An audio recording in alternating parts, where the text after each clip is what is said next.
Hello, I'm G, and welcome back to another recap and review of HBO's The Last of Us on Infamous Virus. The Last of Us is an American post-apocalyptic drama television series created by Craig Mazin and Neil Druckmann for HBO. Based on the 2013 video game developed by Naughty Dog, the series is set 20 years after a mass fungal infection caused by a mutation of cordyceps, which sparked a global pandemic.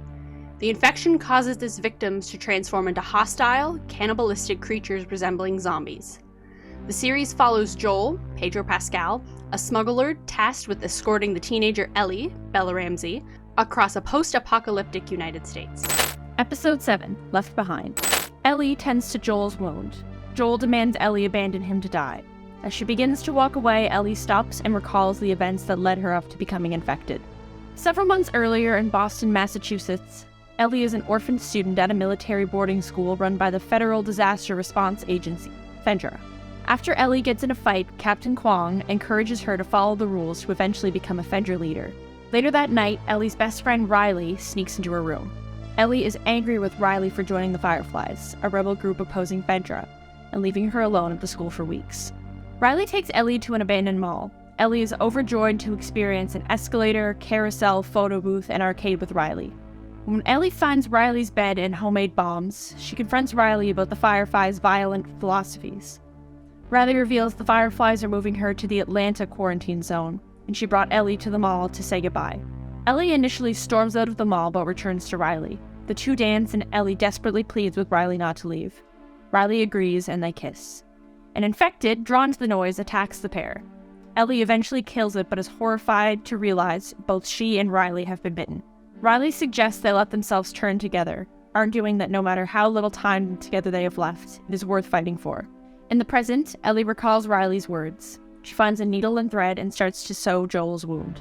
So, I'm sure like a lot of people, right off the bat, I was filled with absolute dread every second of this episode. Because I knew what happened to Riley and Ellie, and I know they both got bitten. I know Riley dies because of that. So just like waiting and watching for Riley to die. I watched and waited for the infected to come and like tear Riley to bits and kill her. I know that she got infected and died, but I didn't know that she didn't also die during her infection thing. I thought like her and Ellie got bit and then Ellie got away and Riley was like killed by an infected. I wonder if in the next episode or even the finale, if they're going to show any more of like Riley changing and Ellie not, or even showing how Ellie got to Marlene or vice versa. I know they said it briefly in episode 1, but I wonder if they're actually going to show those scenes or not. I don't know if those are in the game or not, because I've never played the game.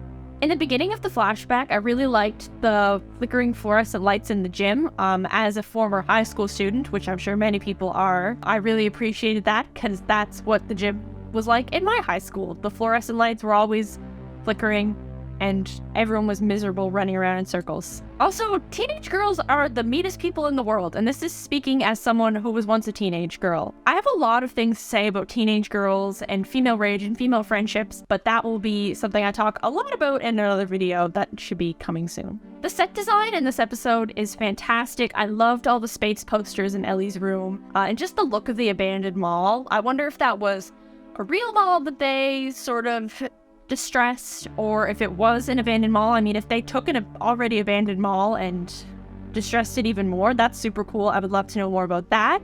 I feel like there hasn't really been an episode where Bella Ramsey gets to be the star of the show. I feel like oftentimes it's overshadowed by other performances in the show. Not saying she doesn't do a good job, but I just feel like there haven't been a lot of really heavy acting moments yet. So I'm really glad this sort of gave her a whole episode to show off their talents and be the star of the show for a little bit.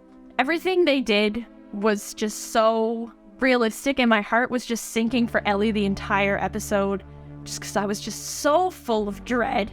I spent a lot of the episode dreading Riley's death and how they were going to translate it onto screen, and as I said, like, obviously they didn't, and I'm really glad they decided to do that. I think there's something particularly gruesome about, like, dead kids and teenagers on TV, and especially an apocalyptic setting. I'm really glad the showrunners decided to leave that sort of up to our imaginations. Same thing with Henry and Sam. After they die, they don't show the bodies or anything. I really respect that decision to sort of leave that up to what people want to think about and visualize for themselves.